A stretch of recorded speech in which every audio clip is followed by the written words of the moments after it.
ಇವತ್ತು ಶಿವಶರಣೆ ಮಹಾಸ್ವಾಮಿ ಹೇಮರೆಡ್ಡಿ ಮಲ್ಲಮ್ಮವರ ಜಯಂತಿಯನ್ನ ರಾಜ್ಯಾದ್ಯಂತ ಅತ್ಯಂತ ಶ್ರದ್ಧಾ ಭಕ್ತಿಯಿಂದ ಆಚರಣೆಯನ್ನ ಮಾಡಲಾಗ್ತಾ ಇದೆ. ಹಾಗೆಯೇ ರಾಜ್ಯ ಮಟ್ಟದ ಈ ಕಾರ್ಯಕ್ರಮದ ದಿವ್ಯ ಸಾನ್ನಿಧ್ಯವನ್ನ ಶ್ರೀ ಶ್ರೀ ಶ್ರೀ ವೇಮಾನಾಥ ಮಹಾಸ್ವಾಮಿಗಳು ರೆಡ್ಡಿ ಗುರುಪೀಠ ಕಡೆಮಸಾಡಿ ಪರಿಹರ ದಾವಣಗೆರೆ ಜಿಲ್ಲೆಯವರು ವಹಿಸಿಕೊಂಡಿದ್ದಾರೆ. ಅವರ ಪಾದಗಳಿಗೆ ಭಕ್ತಿಪೂರ್ವಕ ನಮನಗಳನ್ನು ಸಲ್ಲಿಸುತ್ತಾ ಧನ್ಯವಾದಗಳನ್ನು ಅರ್ಪಿಸ್ತಾ ಇದ್ದೇನೆ. ಹಾಗೆಯೇ ಇಂದಿನ ಕಾರ್ಯಕ್ರಮಕ್ಕೆ ನಮ್ಮ ಇಲಾಖಾ ಸಚಿವರಾದಂತಹ ಶ್ರೀ ಶಿವರಾಜ್ ಎಸ್ ತಂಗಡಿ ಸರ್ ಬರಬೇಕಾಗಿತ್ತು. ತುರ್ತು ಕಾರ್ಯನಿಮಿತ್ತ ಅವರು ತೆರಳಬೇಕಾಗಿರುವುದರಿಂದ ಈ ಕಾರ್ಯಕ್ರಮ ಯಶಸ್ವಿಯಾಗಲಿ ಅಂತ ಅವರು ಶುಭವನ್ನ ಹಾರೈಸಿದ್ದಾರೆ. ಅವರಿಗೂ ಕೂಡ ಇಲಾಖೆ ಪರವಾಗಿ ತಮ್ಮೆಲ್ಲರ ಪರವಾಗಿ ಆರ್ಥಿಕ ಧನ್ಯವಾದಗಳನ್ನು ಅರ್ಪಿಸ್ತಾ ಇದ್ದೇನೆ.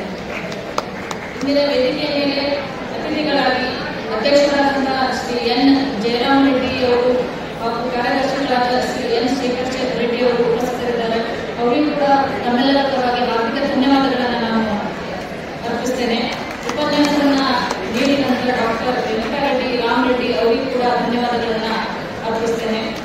ಕಾರ್ಯಕ್ರಮ ಇಷ್ಟು ಅರ್ಥಪೂರ್ಣವಾಗಿ ಆಚರಿಸಲು ನಮಗೆಲ್ಲ ಮಾರ್ಗದರ್ಶನವನ್ನ ಮಾಡಿದಂತಹ ಇಲಾಖೆಯ ನಿರ್ದೇಶಕರಾದ KM ಗಾಯತ್ರಿ ಮೇಡಮ್ ಅವರಿಗೂ ಕೂಡ ತಮ್ಮೆಲ್ಲರ ಪರವಾಗಿ ಆರ್ಥಿಕ ಧನ್ಯವಾದಗಳನ್ನು ಅರ್ಪಿಸ್ತಾ ಇದ್ದೇನೆ. ಹೆಚ್ಚಿನ ಸಂಖ್ಯೆಯಲ್ಲಿ ಆಗಮಿಸಿ ತಾವೆಲ್ಲರೂ ಕೂಡ ಈ ಕಾರ್ಯಕ್ರಮ ಯಶಸ್ವಿಯಾಗಿದೆ. ತಮ್ಮೆಲ್ಲರಿಗೂ ಹಾಗೂ ಸಮೂಹ ಮಾಧ್ಯಮದ ಪ್ರತಿನಿಧಿಗಳಿಗೂ ಆರ್ಥಿಕ ಧನ್ಯವಾದಗಳನ್ನು ಅರ್ಪಿಸ್ತಾ ನನ್ನ ವಂದನಾತ್ಮಕ ವಿರಾಮ ನೀಡುತ್ತೇನೆ. ನಮಸ್ಕಾರ.